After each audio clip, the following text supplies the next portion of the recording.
मुंबई से आज ही लौटे मुख्यमंत्री अशोक गहलोत ने बढ़ते कोरोना के मामलों को लेकर अपनी चिंता जाहिर करी है और साथ ही साथ एक समीक्षा बैठक भी अभी तक जो कोरोना के केसेस बढ़े हैं और साथ ही साथ वैक्सीनेशन अभी तक कितना हुआ है अब और इसे कैसे गति दी जाए और कोरोना से प्रदेश की जनता को कैसे बचाया जाए, इसे लेकर एक बैठक मुख्यमंत्री अभी ले रहे हैं, वर्चुअली ले रहे हैं। 200-250 से बढ़ाना शुरू किया था, 450 तक अपन पहुंच गए थे किसी तरीके से, जो सारा आपने इंतजाम करवाया था, और अब अपन उसको ले जाके उससे भी डबल कर रहे हैं सर।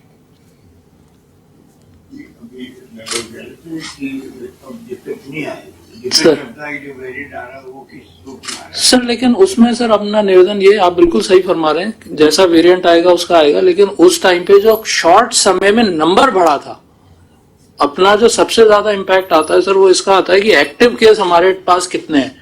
अगर धीरे धीरे बढ़ता है तो धीरे धीरे ठीक भी होते रहते हैं सर, 15 दिन बाद ठीक होके जाना शुरू हो जाते हैं। पिछली बार जो स्थिति हुई थी वो ये हुई थी कि 5-10 दिन में ऐसी एकदम से पीक आ गई थी कि अपने पास ठीक होने वाली संख्या तो अपने पास आई थी 20 दिन बाद, और एकदम से बढ़ के अपने एक्टिव केसेस 2 लाख क्रॉस कर गए थे। तो अभी भी अगर हमारा जो फास्ट वेरिएंट आ जाता है, मान लीजिए थोड़ी देर के लिए हम ये मानते हैं डेल्टा से भी ज्यादा फास्ट ग्रोथ होती है, तो जो टोटल पॉपुलेशन को देखते हुए इन्फेक्शन या जो हमारे बेड्स की स्थिति है उसको देखते हैं, तो हमारे पास ऑक्सीजन वाले बेड्स अब अपन ने रूरल एरियाज में भी, जो आपके डायरेक्शन थे कि हम डिकंजस्ट करें अपने अर्बन एरिया में, कुछ ही जगह पे नहीं आए। सो अगर कोई नए मैनिफेस्टेशंस आ जाते हैं, नए उसके इम्पैक्ट आ जाते हैं कि ऑक्सीजन के अलावा भी कुछ चीजों की जरूरत पड़ रही है, तो वो तो अलग है। जैसे अपन ने जो ये आया था कि बच्चों में भी आ सकता है, तो अपन ने नीकू पीकू बेड्स भी बढ़ाए। ऑक्सीजन की अभी मोटा मोटा अपना ये है कि जब हमने उस टाइम भी जो कंज्यूम नहीं किया था, 650 तो अपन ने मैक्सिमम डिमांड बताई थी, हम गए 450 थे। 450 के अगेंस्ट भी हम 900-1000 तक की तैयारी अपनी करके रखेंगे सर, उसके भी डबल पे अपन जा रहे हैं।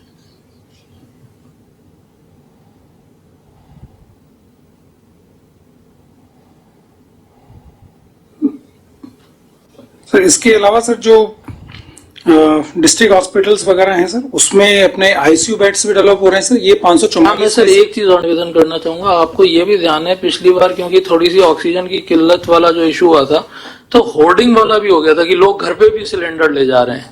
तो इस बार जो आपने ऑक्सीजन बैंक्स कंसंट्रेटर से बनाया है कि हम लोगों को घर पे भी दे देंगे, पीएचसी लेवल तक अपन ने एसएफसी से कंसंट्रेटर उपलब्ध करा दिए हैं।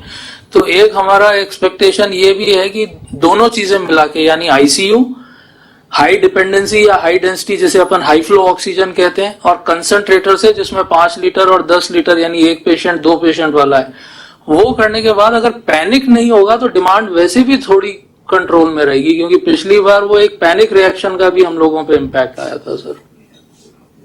अपने यहाँ तो बहुत कम आया था, दिल्ली में, अहमदाबाद में, बॉम्बे एमपी में सारा ज्यादा था, और वो लोग सर सारे जयपुर आए थे तो वो डबल प्रेशर हमारे पे पड़ा था, क्योंकि आपने ये पॉलिसी दे रखी थी कि चाहे बाहर का भी आए तो हम निःशुल्क इलाज करेंगे। अपन ने एक जने को भी, बाहर वाले को भी टर्न डाउन नहीं किया है। राइट, ये बार वाली बात मैं मीटिंग बात करूंगी। आज मुझे कोई कह रहा था कि जो बाहर से पेशेंट आ रहे हैं आपके कैंसर वाले, तो अभी तक तो उनका फ्री इलाज हो रहा था, अब कहते हैं कि उनको पैसे लगने लग गए हैं एसएमएस के अंदर भी। तो वो पॉइंट बाद में डिस्कस कर लेंगे, अभी इसको कर लेते हैं। मैं इसलिए कह रहा हूँ, मैं बाद में मेरे याद दिला दीजिए।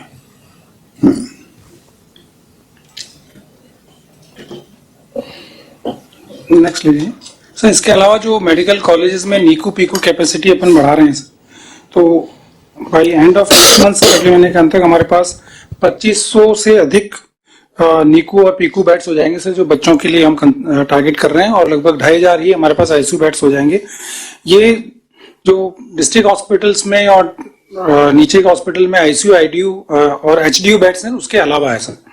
तो ये कैपेसिटी में जो अभिवृद्धि की जा रही है तृतीय वेव के लिए, वो भी हमारा टारगेटेड वर्क साथ साथ ही चल रहा है सर, और अगले महीने में सारे कार्य ये भी पूर्ण हो जाएंगे sir. Sir next Covid vaccination पे सर मैं संक्षेप में निवेदन करना चाहूंगा।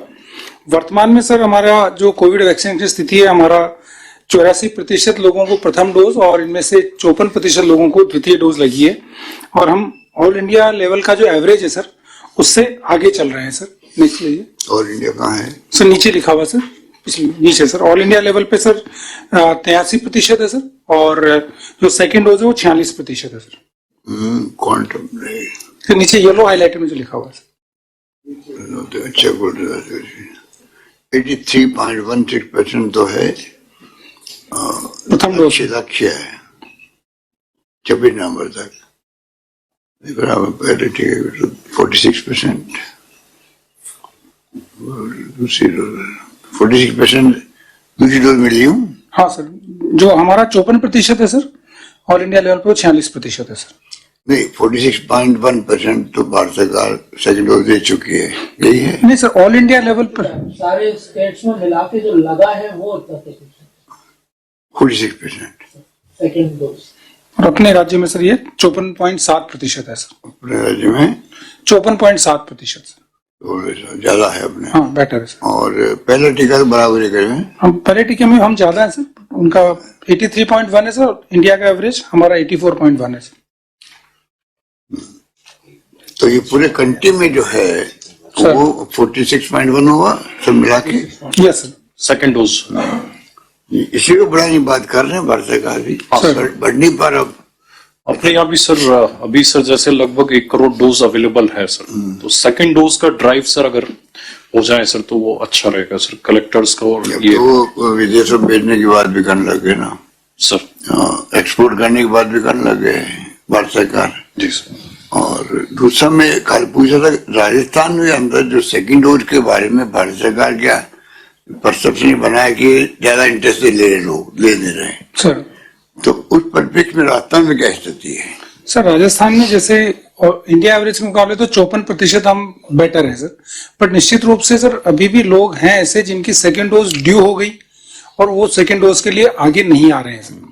तो एक हर घर दस्तक अभियान प्रारंभ किया सर, भारत सरकार ने निर्देश दिए थे, तो उसमें जो अपने स्वास्थ्य कर्मी है सर, आशा एएनएम, वो घर घर जा रहे आज हैं आपकी मीटिंग का एक बाकी इम्पोर्टेंट पॉइंट भी आप उसमें डाल दीजिए। सर। इस पॉइंट को बनाइए आज की Yes, sir. पीआर साहब को कहिएगा, सेकंड डोज को हमें अभियान रूप में लेना पड़ेगा। सर। अभी भी आपकी तारीफ हो रही है कि आपने राजस्थान में अन्य राज्यों के मुकाबले ठीक कर रखा है। कल मैं बॉम्बे में था, वहां भी चर्चा चल रही थी।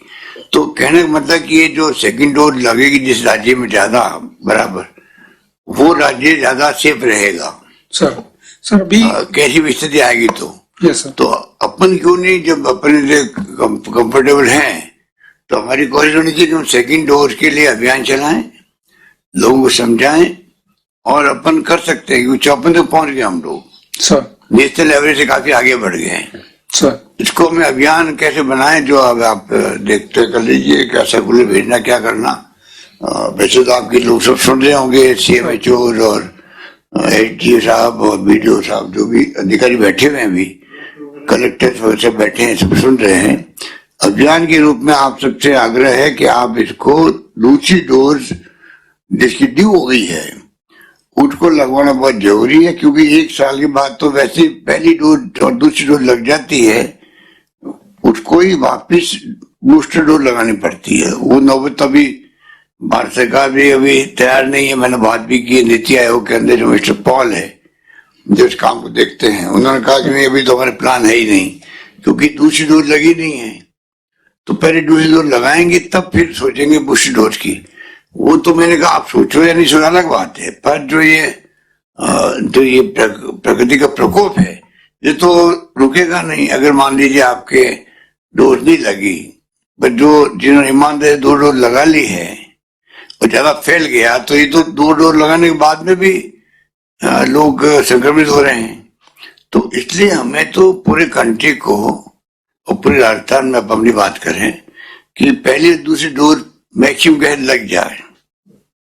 तो इजराइल और कई मुल्कों का उदाहरण है कि जहाँ 2 डोज लग चुकी है, वहां पे भी आने लग गया। वहां पे बड़ी अजीब से इसका मिजाज है इसका कोरोना का, कोई पता नहीं किस रूप में आता है।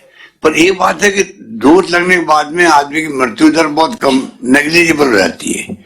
तो मृत्यु से बचाना हम लोगों को है तो हमें डोज लगवानी पड़ेगी जबरदस्ती। अब अमेरिका में तो नौकरी से निकालने लग गए, बिल पास कर दिया न्यूयॉर्क के अंदर। आज वो मिस्टर समीम शर्मा सवेरे सुबह मुलाकात हुई थी, वो बता रहे थे कि वहां पर लोग मना करते हैं कि नहीं हमें तो लगवानी नहीं है, क्या करें लगवा के, साइड इफेक्ट पता नहीं क्या क्या करते हैं, मास्क नहीं लगाते हैं। तो वहां कानून बना दिया है, बिल पास किया है कि आप स्कूल 1 महीने में लगाओ, वरना आपकी नौकरी में आपको छुट्टी कर देंगे। तो ये नौबत विकसित राष्ट्र में आ रही है, जो दुनिया के विकसित राष्ट्र मान जाते हैं, वहां पे जर्मनी में आ रही है, ऑस्ट्रेलिया में तो जीत पकड़ रखी थी, हम तो फायदे लगाएंगे। मतलब अजीब मूड है लोगों का, एक बार पर्सन बन जाता है तो हम क्यों नहीं मतलब ऐसी स्थिति पैदा करें, राजस्थान को मॉडल बनाओ। जब राजस्थान मॉडल बन चुका है देश दुनिया के अंदर भीलवाड़ा मॉडल के बाद में, आज ही भीलवाड़ा में जो कंटेनमेंट होता है, ट्रैकिंग हुई थी, बॉर्डर सील किए गए, तो वही मॉडल पूरे कंट्री में क्या पूरे वर्ल्ड में हो गया अपना आप ही, और वही आज भी काम आ रहा है। तो क्यों नहीं हम ऐसी स्थिति करें, राजस्थान में दोनों रोज लगे, जिससे कि कम से कम मृत्यु दर कैसी भी स्थिति आ जाए। और जो भी नया 2-4 दिन में बात आई साउथ अफ्रीका वाली, 4 दिन पहले तो कोई बात नहीं थी, कंफर्टेबल था वर्ल्ड पूरा, खाली यूरोप की बात हुई, यूरोप के अंदर फैल रहा है, रशिया में बेड नहीं मिल रहे हैं, जर्मनी में लोग मर रहे हैं, ज्यादा जर्मनी बहुत ज्यादा टॉप पे मेरे ख्याल से। अब तो आपकी स्थिति 2-3 दिन में पूरे देश के अंदर, अच्छा आपके संपादकीय अखबार वहां लग गया, आप इसके ऊपर बोले सारे लोग वार्न करने लगे, लोग देशवासियों को भी, मेडिकल फैसिलिटी को भी, सरकारों को भी, मीडिया ही वार्न करने लग गया कि ऐसी स्थिति है आपकी, इसलिए आप सचेत हो जाओ। तो हमें भी क्या, आज हमें कुछ नहीं लग रहा है, लग तो 8-10 दिन में आई, हमारे यहाँ भी आए हैं। अगर बच्चे हॉस्टल में आ गए हैं यहाँ पर जयपुर में, या स्कूल में आ गए बच्चे पहले नहीं आए थे मेरे ख्याल से, तो जो पहले जो प्रिडिक्शन था बच्चों का, पता नहीं किस प्रकार साइंटिफिक वे से प्रिडिक्शन किया, पर वास्तव में बच्चों वाले आने लग गया अभी। तो ये तमाम बातें आपने एसओपी जारी की, अच्छा किया। और बॉम्बे में तो स्कूलों में बच्चे कहते जाते स्कूलों में 1 सप्ताह में 3 बार टेस्ट कर रहे हैं, 3 दिन क्लास में 3 बार टेस्ट हो, ऐसी स्थिति बन गई है। तो हमें कोई चांस देने नहीं राजस्थान के अंदर, ये दिमाग में रखना चाहिए हम लोग को। ठीक है, अपन को कोई सख्ती का कोई बनाना चाहिए तरीका, जिससे आवश्यक रूप से दूसरी डोज लगी, बिल्कुल चाहे उसके लिए उनका जो का मामला हो, जो वो पोस्ट मछली करने में जाए तो लगेगा। क्या है, जैसे आवश्यक रूप से कोई तरीका निकालना चाहिए, वो लगाए डोज, इसके लिए कोई क्या हो सकता है, वो है तरीका,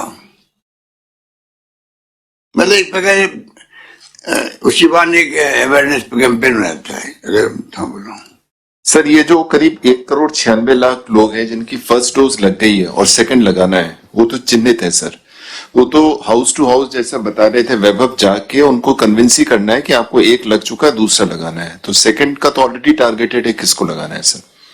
क्या कह रहे हैं विभाग, वही आगे करना पड़ेगा सर, हाउस टू हाउस। इसके फर्स्ट डोज के बाद 80 दिन पूरे हो गए, तो सेकंड डोज मिले। दूसरा सर, ये लोग फर्स्ट डोज लगा भी चुके हैं, तो वो जो डर, वो जो प्रारंभ में डर था हम तो नहीं लगाएंगे, वो तो ये ग्रुप ऐसा है जो कि एक बार लगा चुका है। अब या तो उनको जानकारी नहीं है, या उनको आलस है, या उनको जाके बताने वाली बात है। तो मतलब ये काफी मैनेजेबल ग्रुप है ये। सर इसमें हमने अभी तक ये किया है सर कि ये जिन्होंने फर्स्ट डोज लगा ली और सेकंड डोज जिनकी ड्यू है सर, तो ये सिस्टम पे नंबर भी है सर, इन सबके नाम भी हैं और उनकी सारी डिटेल्स भी है सर। तो वो डिटेल्स सर सभी CMHOs को उनके माध्यम से फील्ड में जो फील्ड फंक्शनरीज हैं सर, नर्सिंग स्टाफ वगैरह, उनको सबको उपलब्ध करा दिए कि आपके यहाँ पे ये लोग हैं जिनके सेकेंड डोज ड्यू हो गई सर। और अब ये जो फंक्शनरीज सर, ये उनके घरों में जाकर उनसे संपर्क कर रहे हैं सर। अभी सर नवंबर माह में ऐसे 21 लाख लोगों को घर घर जाकर के जो हर घर दस्तक अभियान है उसके तहत डोज लगाई गई है सर। जो नवंबर माह में अभी तक लगभग 45 लाख डोज दिए सर, वो 21 लाख डोज उसमें से वो हर घर दस्तक अभियान के तहत ही दिए, घर घर जाकर के। नाम भी दस्तक अभियान, हाँ, हर घर दस्तक, ठीक, हर घर दस्तक, ठीक सर। तो उस अभियान, दस्तक अभियान हो गया, अच्छा नाम है सर। अगर आप शॉर्ट में दस्तक अभियान की बात भी करें, यस सर, हर घर दस्तक अभियान भी है और दस्तक अभियान भी हो गया सर। अच्छा है, तो इसको अपने थोड़ा विज्ञापन वगैरह देते क्यों ना आप लोग? आपके मेडिकल में काफी फंड है देने वाले, IEC आपके है अलग से सर, पैसे की कमी है नहीं, तो लोगों को होना चाहिए भय भी तो पैदा करना पड़ेगा, भय बिना प्रीत नहीं है। रेवेन्यू के जो पटवारी है, ग्राम सचिव है, इनको इन्वॉल्व करेंगे तो हाँ बिल्कुल, तो रोज काम पड़ता है उनको। पटवारी ग्राम सेवक सबके काम पड़ता है। वो कंपनी वाला डीलर है, वहाँ गेहूं लेने आता ही हो, जो तो वहीं लग जाए। सब एक बोर्ड लगवा दो, सर मतलब एक वो माहौल बनने से फर्क पड़ जाता है। राजस्थान माहौल बनाने की बात करो, आपके अगली बार मीटिंग में देतारी बैठे हैं क्या? देतारी आपकी बड़ी जिम्मेदारी अभी खत्म नहीं हुई है।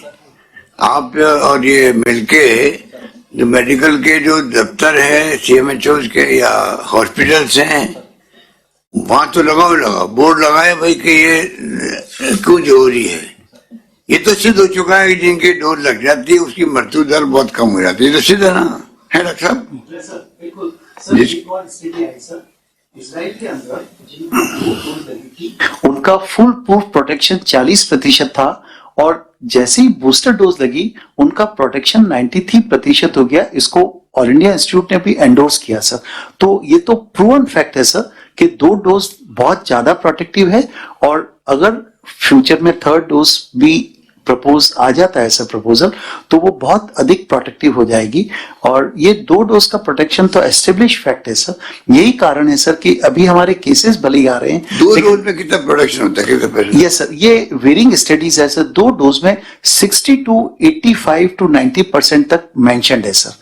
60 to 90% तक मेंशन्ड है, पर्सन टू पर्सन सर। एक डोज में नहीं है सर, एक डोज में सिर्फ 40% है सर। सर इसमें क्या होता है सर कि 2 डोज लगने से एंटीबॉडीज बनती है। दूसरा सर, एंटीबॉडीज बनने के साथ साथ जो बॉडी का इम्यून रिस्पॉन्स होता है सर, वो इम्यून सिस्टम 2 डोज से ज्यादा स्टिमुलेट हो जाता है।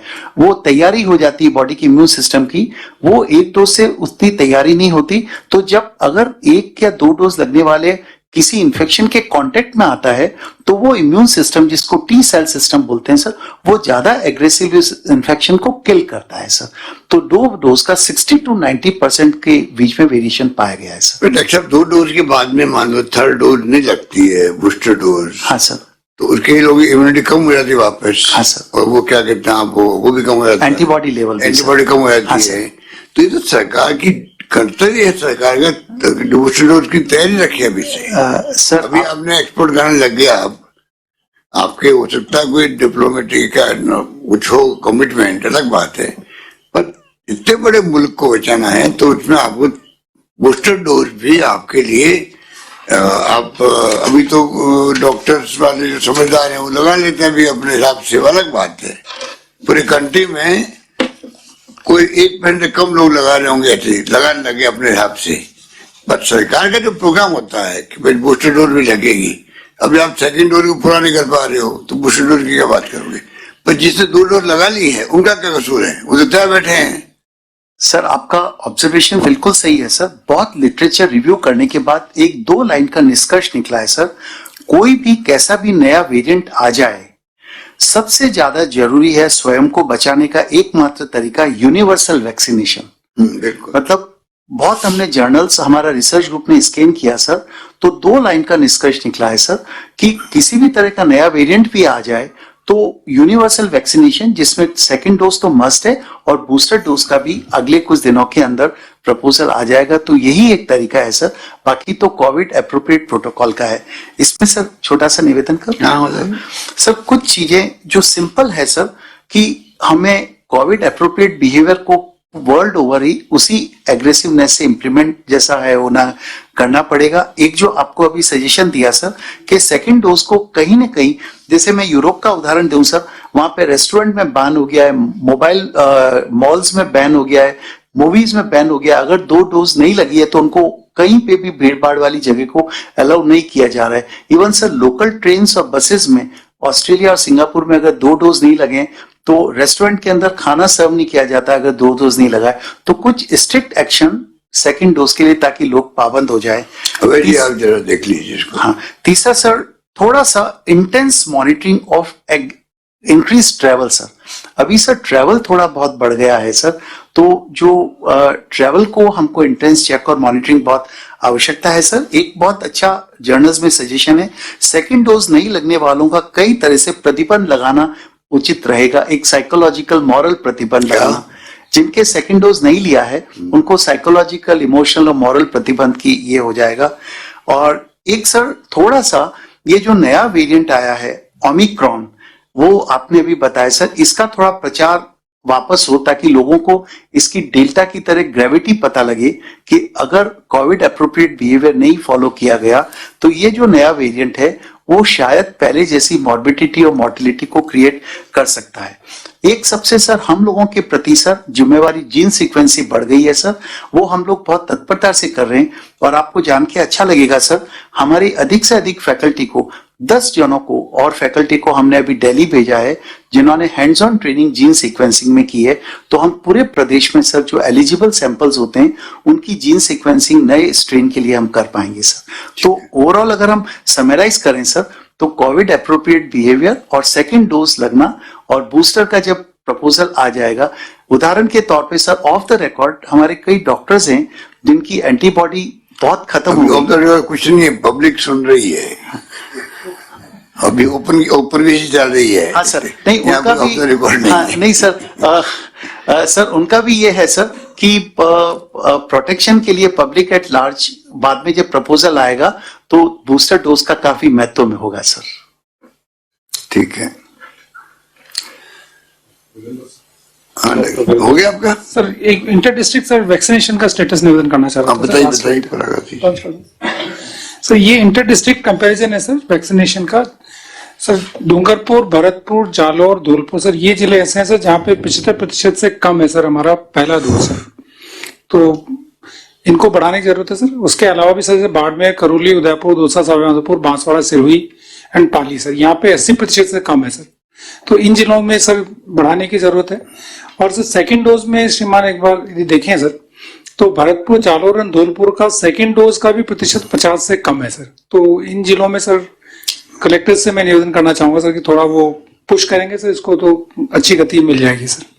ये प्रथम डोज का कवरेज जो आपके फिगर नहीं लिखे हुए वो उसका मतलब क्या है? ये जो ब्लैंक है ओ वहाँ ठीक है, ओके ओके। नेक्स्ट लीजिए सर। इसमें प्रतापगढ़ ने काफी अच्छा काम किया सर। प्रतापगढ़ की प्रथम डोज 100% हो गई सर और द्वितीय डोज भी सर उनका 76% है। तो ये सर बाकी जो 24% है वो लोग हैं जिनके अभी 84 दिन नहीं हुए सर, तो उनका सेकेंड डोज भी लगभग एट पार चल रहा है सर। ठीक है, काफी अच्छा किया है। पहला 100 हो गया, दूसरा भी 76 हो गया। 100 हो जाता लेकिन वो टाइमिंग्स के अच्छा 84 दिन नहीं हुए सर, तो एक तरीके से जो एलिजिबल हो रहे हैं सर उन सबको साथ साथ वैक्सीनेट कर रहे हैं सर। तो प्रतापगढ़ में अच्छा काम हुआ सर। अन्य जिलों से भी मेरी निवेदन रहेगा सर कि ओबीसी ढंग से मोटिवेट करके पूरी टीम को लगा के सर वैक्सीनेशन को बढ़ाएं सर। आपने निर्देश दे दिए हैं सर, मुझे विश्वास है कि बढ़ जाएगा सर। नेक्स्ट सर वो एक्चुअली जो पॉपुलेशन है सर वो प्रोजेक्टेड पॉपुलेशन आधार पे टारगेट होता है सर। सेंसस 2011 का है सर। 2011 के आधार पे आज की डेट में 18 से ज्यादा की कितनी आबादी होगी वो प्रोजेक्टेड टारगेट होता है सर। उसके मुकाबले एक्चुअल आबादी ज्यादा कम हो सकती है सर, उसका आंसर ये बड़ा सर। ये हर घर दस्तक अभियान जैसा मैंने निवेदन किया था सर, उसके तहत हम कार्रवाई कर रहे हैं सर। कलेक्टर्स इसकी मॉनिटरिंग और नेतृत्व कर लें तो प्रगति अच्छी आएगी सर। नेक्स्ट बाकी सभी सर जनरल पॉइंट्स है सर, आपने निर्देश प्रदान कर दिए हैं सर। इसको देखो आप क्या क्या बोला सर इसमें एक तो निवेदन मैं करूंगा सर कि कोविड-19 में जैसे कलेक्टर्स ने प्रथम वेव और द्वितीय वेव में आपके निर्देशन में सर जिले में ओवरऑल लीड किया था और सभी विभागों का समन्वय किया था सर, उसी ढंग से पुनः वो लीड रोल लें सर ताकि वैक्सीनेशन में भी पुनः जिले आगे बढ़े सर, राजस्थान आगे बढ़े। और उसके साथ साथ जो प्रिवेंशन की एक्टिविटीज हैं सर, जैसा अभी प्रोटोकॉल भी जारी किया सर हमने, उसकी अनुपालना हो पाए सर। और जो केसेस आ रहे हैं सर उनको टेस्टिंग और ट्रैकिंग एंड आइसोलेशन या क्वारंटाइन पर जोर दें सर, क्योंकि अभी बहुत ही इनिशियल स्टेज है सर केसेस बढ़ने की। इफेक्टिव कार्रवाई अभी हो जाएगी सर तो ये केसेस आगे नहीं बढ़ेंगे सर। और एनजीओस का, जनप्रतिनिधिगण का, जो फील्ड के हमारे अन्य विभाग हैं उन सभी को साथ लेकर के इसमें कार्रवाई हो सर। हर घर दस्तक अभियान में घर घर का सर्वे हो रहा है सर, तो उसकी मॉनिटरिंग इफेक्टिव हो सर ग्राउंड लेवल पे कि कार्मिक घर घर जाएं सर। उसमें सर इनको निर्देश ही दिए गए हैं कि अपने साथ ये वैक्सीन का किट लेकर के जाएंगे और जहां पर भी यदि 10 जने किसी मोहल्ले में भी तैयार हैं तो वहीं का वहीं वो उसको वैक्सीन उपलब्ध करा लगवा देंगे सर। तो किसी को भी एएनएम सेंटर पे या हॉस्पिटल आने की जरूरत नहीं है, घर पे मोहल्ले के अंदर हम वैक्सीन लगा दें सर, ये निर्देश सभी को दिए गए हैं सर। और जो वर्तमान में अभियान चल रहा है सर, प्रशासन गांव के संग, प्रशासन शहर के संग और मुख्यमंत्री निरोगी राजस्थान चिरंजीवी स्वास्थ्य शिविर, उसमें भी टीकाकरण को बढ़ावा दें और लोगों को जागरूकता प्रदान करें सर। ठीक, थैंक यू सर। गुड, चलो ये तो हो गया। अब डॉक्टर वीरेंद्र सिंह जी। सर नमस्कार। सर इस समय जो सबके दिमाग में एक ही प्रश्न कौंध रहा है कि जिस तरह से नंबर ऑफ केसेस बढ़ रहे हैं, कहीं ये थर्ड वेव की आहट तो नहीं है? और इस आहट के अंदर जो हाँ और ना दोनों ही बातें हैं। हाँ तो इसलिए कि जैसे अपन बात करें 17 अक्टूबर को अपने यहाँ पे करीब 17 केसेस थे और वो अब 150 से भी ऊपर पहुंच गए, तो करीब 10 गुना ज्यादा बढ़ गए। तो 10 गुना जो बढ़ रहे हैं केसेस, तो इनिशियल स्टेज के अंदर इस तरह का जो इंडिकेशन है, एक तरह से सेकेंड वेव में भी इसी तरह से आया था। अब दूसरी बात इसकी ये है कि उसमें और अब में स्थिति में 2-3 बातें बहुत महत्वपूर्ण हैं। एक तो वैक्सीनेशन काफी लोगों को हो गया, वैक्सीनेशन के साथ साथ इन्फेक्शन बहुत से लोगों को हो गया। एक बात जो समझ में आई है कि जो वैक्सीनेशन के बावजूद, तो अभी भी 70% लोगों को वैक्सीनेशन के बावजूद इन्फेक्शन हो रहा है, लेकिन कम से कम वो घातक नहीं है।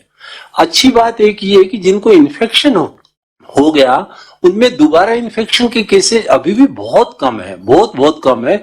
ये एक प्रोटेक्शन की बात है और तसल्ली की बात है। लेकिन जो वरी करने की बात है, ये ओमिक्रॉन जो है, जो आज अखबारों में और सब जगह आया है, ये इसको वेरिएंट ऑफ कंसर्न कहा गया है। अब वेरिएंट ऑफ कंसर्न करीब 24 हैं जो कि WHO ने लिस्टिंग की है। तो कोई पूछ सकता है साहब इससे क्या दिक्कत है? इसमें दिक्कत ये है कि इस सबको 4 स्टेजेस के बाद में वो वेरिएंट ऑफ कंसर्न कहते हैं।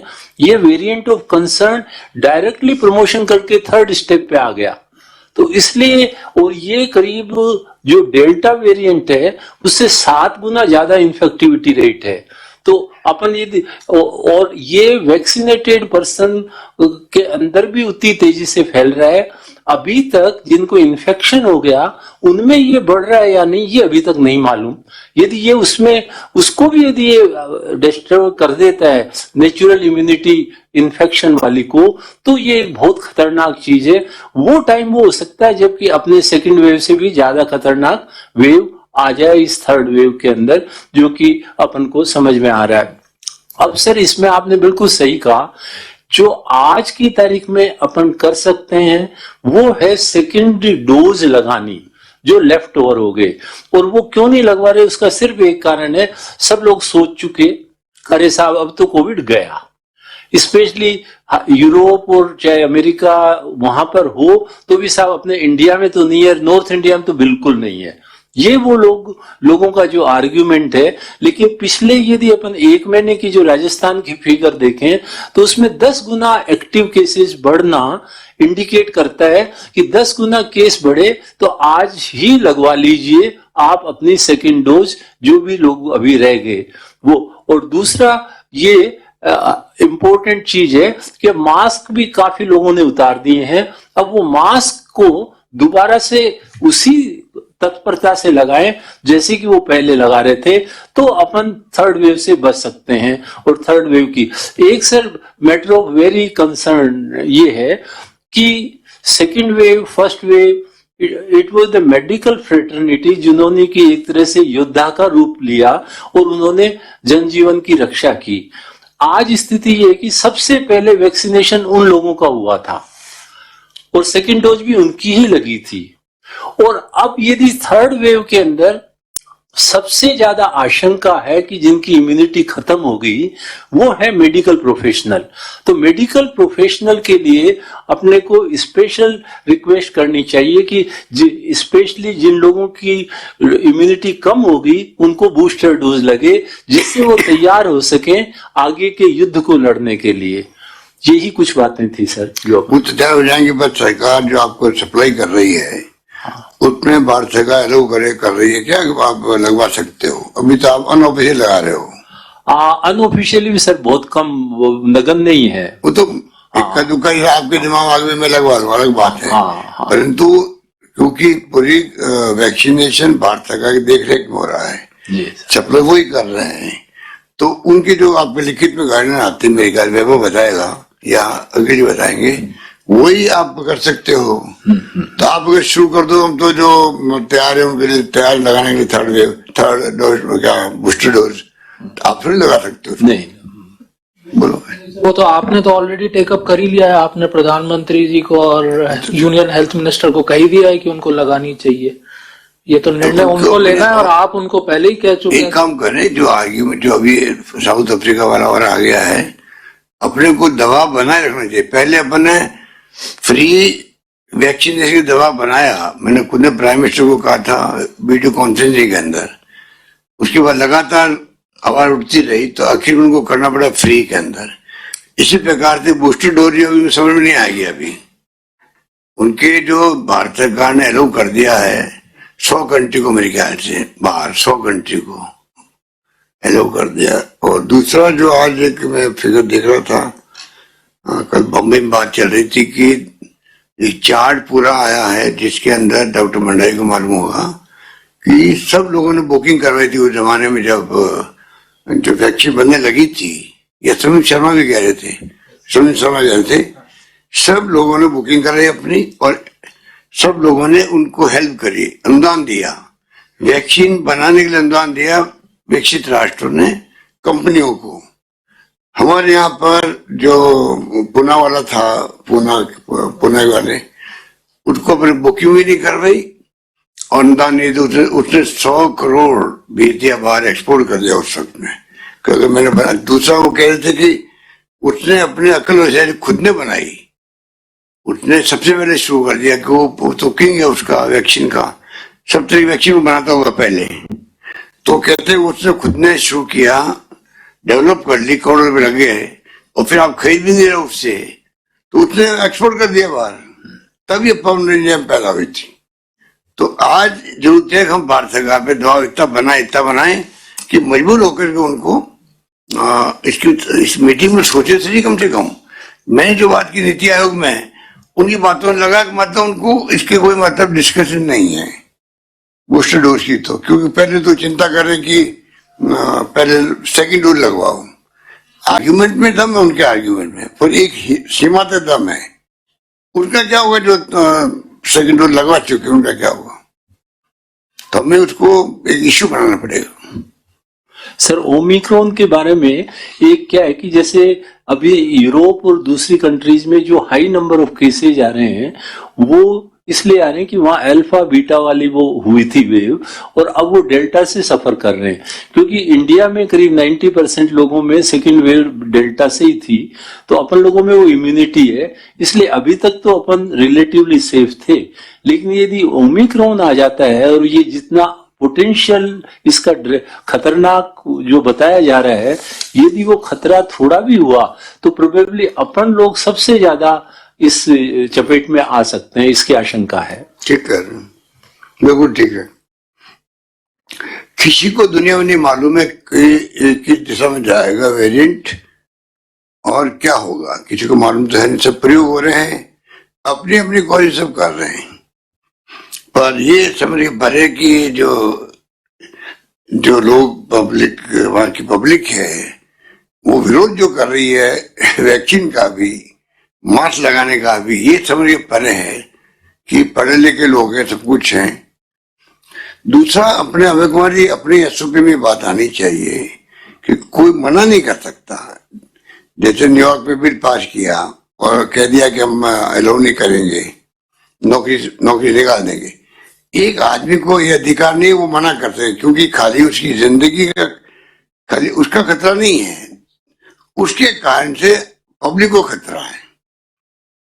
एक आदमी के मैं तो नहीं लगाऊंगा, मेरी मर्जी है, तुम्हारी मर्जी नहीं चलेगी, क्योंकि तुम जो है, तुम अगर संक्रमित होते हो और तुम फैला सकते हो या तुम्हारे कारण फैल जाएगा, आपके अधिकार की बात नहीं रही। इतनी गवर्नमेंट को सख्ती करनी पड़ती है कि आप सबको लगवानी पड़ेगी आपको, वरना आप और लोगों को संक्रमित कर दोगे। सर जैसे अभी डॉक्टर साहब ने कहा था, ये बात तो देखा जा रहा है सर कि जिन देशों में अभी कोविड के वेव आए हैं, जैसे वो जर्मनी ले लें, ऑस्ट्रिया ले लें, ऑस्ट्रेलिया ले लें, वो वही है जहां पे पहले लोगों ने या तो वैक्सीनेशन नहीं कराया या जहां पे सेकंड डोज की वैक्सीनेशन परसेंटेज कम है।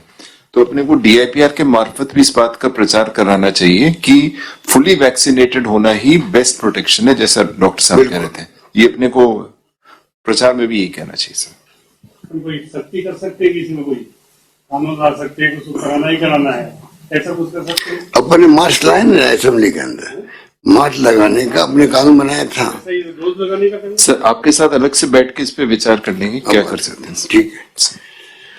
ये चार डॉक्टर साहबान बैठे हैं, doctor Arvind Shukla ji, doctor Raman Sharma ji, doctor RK Gupta ji, doctor Manish Sharma ji, जिन्होंने पूरे 1.5 साल तक हमें बकायदा इन वीडियो कॉन्फ्रेंसिंग के अंदर उन्होंने अपनी राय दी है और अपने सुझाव दिए हैं और अपना अनुभव शेयर किए हैं। तो मैं चाहूंगा कि वो भी अपनी बात के डॉक्टर अरविंद शुक्ला जी पहले बोले। सर थर्ड वेव के प्रिपरेशन के लिए सर हमारे पास PICU 80 बेड और NICU 160 बेड अवेलेबल है सर, और हमारे 3 ऑक्सीजन प्लांट्स हमको दिए गए हैं और तीनों फंक्शनिंग है और काम कर रहे हैं सर। इसके अलावा सर हमारे जनरल बेड्स 532 है जो ऑक्सीजनेटेड है सारे बेड। अगर जरूरत हुई तो हम उसमें वेंटिलेटर लगा के और उनको ICU में कन्वर्ट कर सकते हैं। इसके अलावा सर हमारे पास पहले करीबन 70 वेंटिलेटर्स थे, इस वक्त 114 है। 36 वेंटिलेटर 2-3 दिन में मिलने वाले, और इसके अलावा करीबन 50 वेंटिलेटर्स अभी और आने वाले हैं सर, 15-20 दिन में वो भी आ जाएंगे। इसके अलावा सर मल्टीपैरा मॉनिटर्स हमारे 355 अवेलेबल हैं और करीब 100 और आने वाले हैं। तो हमारे पास लॉजिस्टिक की तो कोई भी कमी नहीं रहेगी सर, बेड्स की कोई कमी नहीं रहेगी। इसके अलावा सर हमको 200 बेड्स RUHS में अलॉट किए।